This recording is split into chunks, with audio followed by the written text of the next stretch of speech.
잠이심전의 저자 박상준입니다. 오늘 이제 세 번째 시간인데요.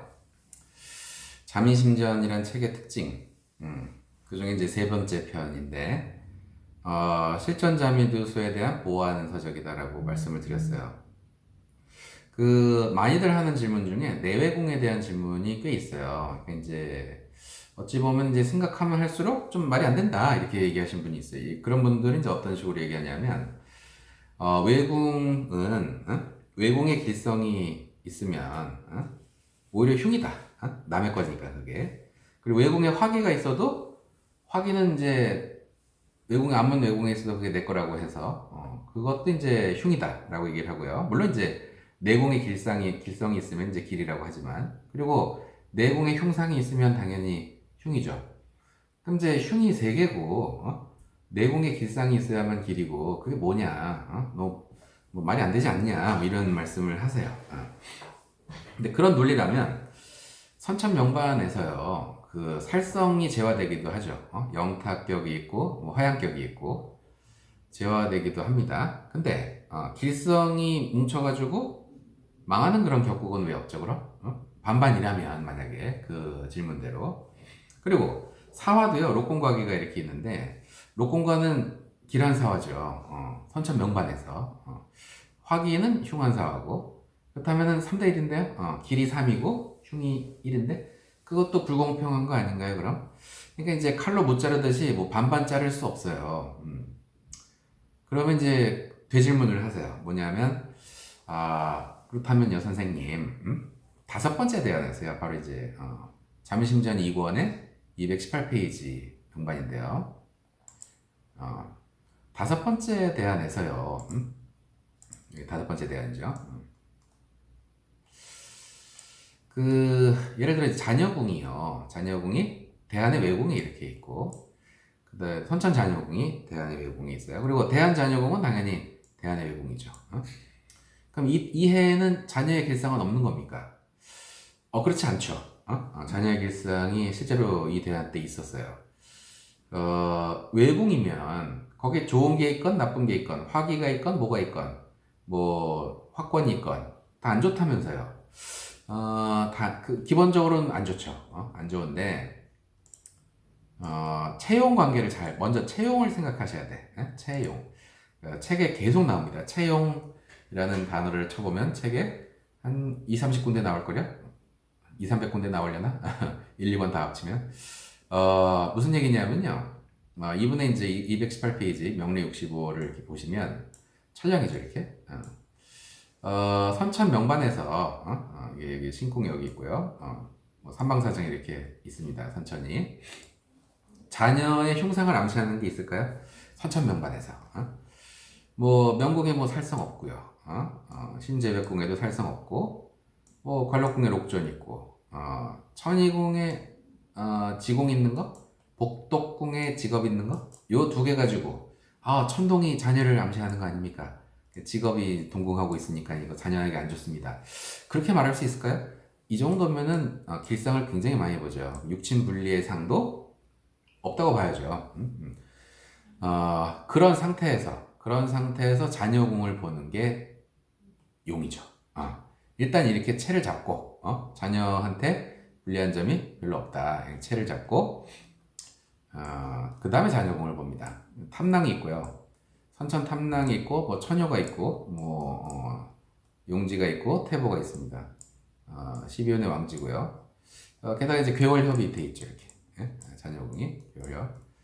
전택궁은 매우 안 좋습니다. 물론 전택궁은 안 좋아요. 실제로 그래서 생리불순이 있을 수밖에 없어요. 무곡 화기잖아요, 전택궁에. 거기다 이제 신궁하고 또 암화버려요. 그래서 이제 생리불순이 있을 수밖에 없고, 이게 지연을 암시하는 이제 타라가 있고, 무곡 화기는 이제 단절을 의미하죠.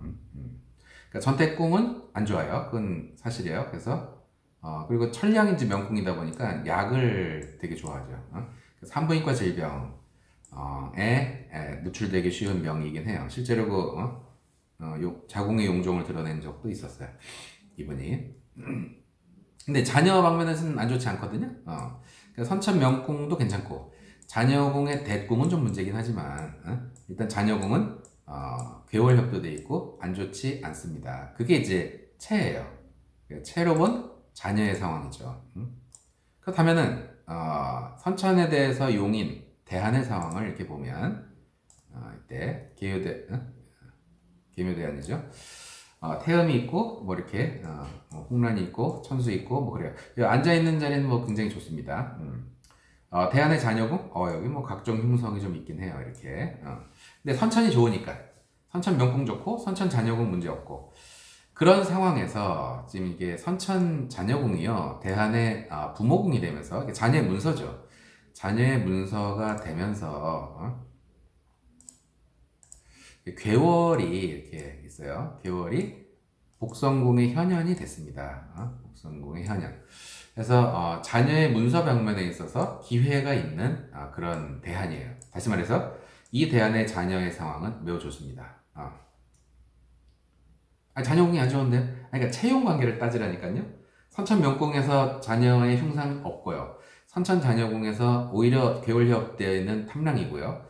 대한 차원에서 선천 자녀가 이제 복성궁의 현현이 됐죠. 그럼 당연히 자녀의 길상이 있을 수밖에 없죠.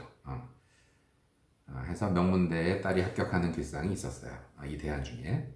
그래서 내외궁을 구분하는 게 선생님 그 홍콩 뭐 중조파 이런 데서는 내외궁 구분 안 하는 것 같습니다.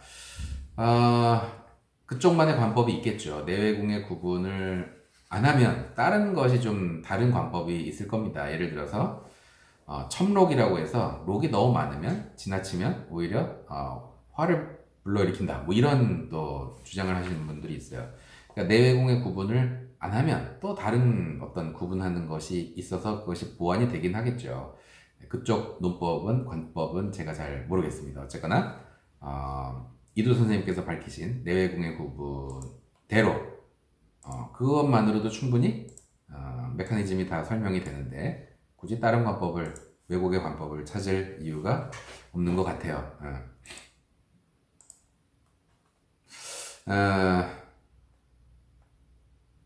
그죠? 이것이 바로 내외궁에 대한 질문에 대한 답이에요. 결국은 내외궁 구분을 이렇게 하면은 문제가 좀 많다. 없어요. 체형 관계만 정확하면 없어요. 예를 들어서 그런 건 있지. 뭐 예를 들어 선천 자체가 예를 들어서 이분의 이제 선천이 여기가 이제 뭐 예를 들어 명궁이 천동이다. 그럼 이제 자녀를 암시하는 거죠. 그럼 각종 사를 본다. 그리고 자녀궁에 염정화기가 있다. 그런 문제가 있죠. 그러면 계묘대안에 아무리 그 상황이 좋아도 록기를 좀 이렇게 안 좋게 봐야죠. 자녀에 대한 걸. 그 선천체 대한용 대한의 전반적인 상황체 대한의 록기 용 뭐 이런 것들이 정확하게 어떤 의미입니까? 라는 질문도 좀 많이 하세요. 거기에 대해서 이제 말씀을 드리면 마치 이런 것과 같다고 생각하시면 될 겁니다. 뭐냐면 굉장히 남루한 옷을 입고 머리도 안 감았어요. 야 거지다 이렇게 생각을 하죠. 근데 옆에 사람이 그러는 거예요. 저 사람 서울대 철학과 나왔대. 그러면 오 자유로운 사상가 이렇게 돼버려요. 똑같은 영상을 보더라도 거지로 볼 수도 있고요. 자유로운 사상가로 볼 수도 있어요. 제도에 얽매이지 않고 격식에 얽매이지 않는 자유로운 사상가, 위대한 철학자 이렇게 볼 수도 있단 말이죠. 그러니까 그거는 이제 뭐 때문에 그렇게 보느냐면은 선입견 때문에 그렇죠. 선입견. 또 안 좋은 의미에서 선입견은 진짜 안 좋은 의미가 되죠. 근데 체가 선입견이라고 생각하시면 좀 이해가 될 겁니다. 예를 들어서 어느 대안에서 화령이 막 비쳐. 그러면은 선입견이 안 좋으면은 그러니까 다시 말해 체가 안 좋으면 육친 분리, 부모님 돌아가시고 가정 파탄 나고 뭐 떠도 항상 분리되고 주변과 근데 선천이 좋다라고 이제 그런 선입견을 갖게 되면 이때 해외 영업 해외로 이렇게 많이 출장을 가셔서 가족들하고 떨어져 지내시겠군요. 뭐 이 정도로다가 약하게 해석을 해야죠. 안 좋은 것들도 해서 채용 관계가 그런 선입견 그러니까 기존에 이제 아무리 이게 체가 좋아도 아무리 체가 나빠도 대안에서 받쳐줄 수는 있긴 하겠지만 아무리 대안에서 이제 운이 안 좋아도 체가 좋으면 가족들과 떨어져 정도 사는 것으로 발현이 되거나 잠시 잠시 좀 휴지기 뭐 이런 정도로다가 발현이 될 뿐이지 크게 흉상이 안 일어나는 경우가 꽤 많아요. 채를 잘 잡아야 돼. 채를. 채부터 들어가야지만 감명에 틀림이 없을 겁니다. 그러니까 이제 예전에 어떤 상황이 있었냐면 한참 이게 자미도수 배울 적에 부처공이 매우 안 좋아요. 어떤 대안의 부처공이 안 좋아요.